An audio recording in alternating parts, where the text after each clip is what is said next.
Hello folks, and this is Rob here. Welcome to my tutorial on digital audio workstations, Reaper in particular, and the Central Triad Church broadcast console specifically. So if you're new to digital audio workstations, this will be a good tutorial for you to learn the basics of those. If you're new to Reaper, this will definitely give you some in-depth information on this awesome piece of software. And if you are training or part of the sound crew for Central Triad Church, this is going to be specific training on how to use the broadcast console, where we record audio for broadcast to streams, to tape, to also to the video system for the campus network. All of it runs through this system here. Now this is a very basic Reaper file that's open, because we're going to start with the basic parts of a digital audio workstation, and then we're going to end up with the describing the master track and what it does. So we're going to have some very beginning and basic concepts here. Feel free to skip around the video. I'm going to try to keep these short so that they're easy to absorb, bite-sized chunks, easy to learn without too much. If you need to rewind and check out some things we're talking about here, feel free to do so. And if you have any questions, just leave them in the comments below and I'll be happy to answer those for you. So let's get started.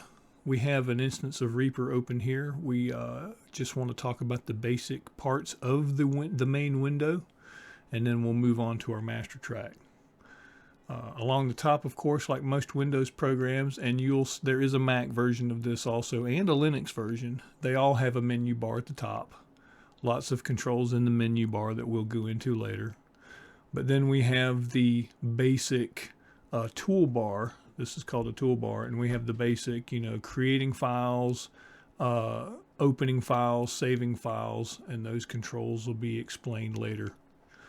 Before I continue, I should note, those of you that are familiar with digital audio workstations, that this looks suspiciously a lot like Logic. Well, that's because Reaper is a skinnable software. You can change what they call themes and make it look different. For example, I can go to Options, I can go to Themes, and I can go to Default, and that will show the standard default layout and graphics that come with the Reaper program. So we will go back to our theme called iLogic version 3.9 from a user called Blank Files, who does incredible work, and I love his stuff.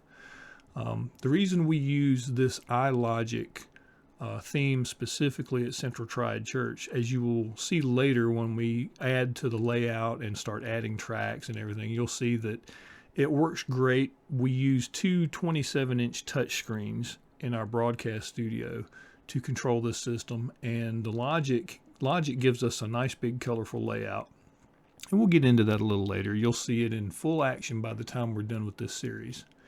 But let's continue on with our main window description, and we've talked about the toolbar. Underneath that, this gray area here is called the track control panel. When we add a track, you'll see it show up here in this panel. This is the horizontal representation of a track in the DAW. To the right of it is the envelope window. This is where you record or drop files for playback into your track. The waveform representation will show up in the envelope panel, and we'll see that in action a little later. Right below that, we have the transport area, where you have stop, rewind, play, pause, all those familiar tape recorder style controls, along with your time clock, your BPM, and your time signature, and all the other basic timing parts of the digital audio workstation. And then below that, this large gray area, this is the mixer control panel. When we add tracks, they'll show up in here, and you'll have that familiar sound console look with faders, pan pots, and mute buttons, and solo buttons, and everything else. So we'll see those in action. Real quickly, just to give you an example, I will go ahead and press Control T, and that will add a track. And so we can see those representations here. We see the track control version. We see the envelope ready to accept files and or recording. And then we have the mixer control panel version here, which if you're familiar with recording consoles, you'll see that that looks an awful lot like a console with faders and pan pots and inserts and other controls that we'll get into later. Let's get rid of that right now, and let's focus the rest of our time on this video with the master track. Now, the master track is where everything happening over here in the track control panel, the mixer control panel, all your routing, all your effects, everything else culminates and ends up at this master track. Now, the master track will then route your audio to speakers, to your audio interface, to whatever hardware device you're using to actually hear sound either in speakers or on headphones. You can also create outputs that will go directly to tape machines and other things that are capable of connecting to your computer either by USB or FireWire or some other sort of interface. There's a lot of those out there. We'll talk about those later. But in this example here, I'm using a piece of software called Dante Via.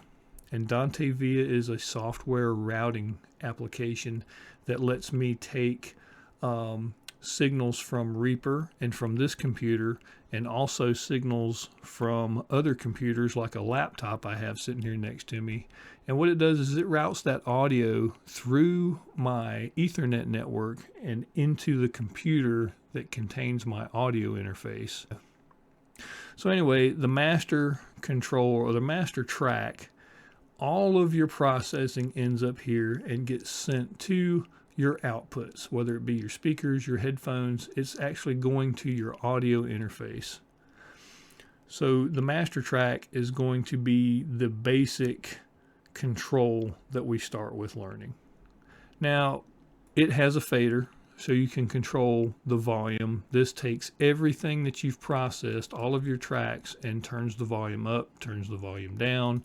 You have level meters here that will show you your signal, and we'll get into metering and why it's important later. And then up here you have an insert pane. This is where you can insert effects across your master track, and we'll get into the specifics of why you would want to do that later. But anyway, here you go. This is the basic main window in Reaper, including the master track. If you have any questions, rewind, look at it again, take a look, get familiar. Reaper is actually a free download from reaper.fm, and it is a fully functional digital audio workstation without purchasing a license. You will just get a nag screen when you start that'll stay up for about 15 or 20 seconds. Then it goes away, and you're free to use the software uninhibited, no limitations. It works just like the paid version that I have here. There are two levels of paid version. You have a small business or personal license, which is $60.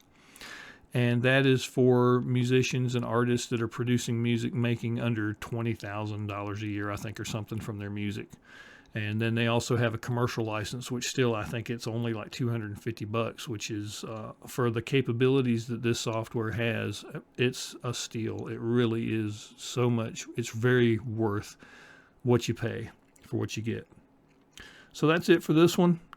Questions and comments below. I'll be happy to answer those, and we will dig in the next video and get started on how this thing works. So have a great one.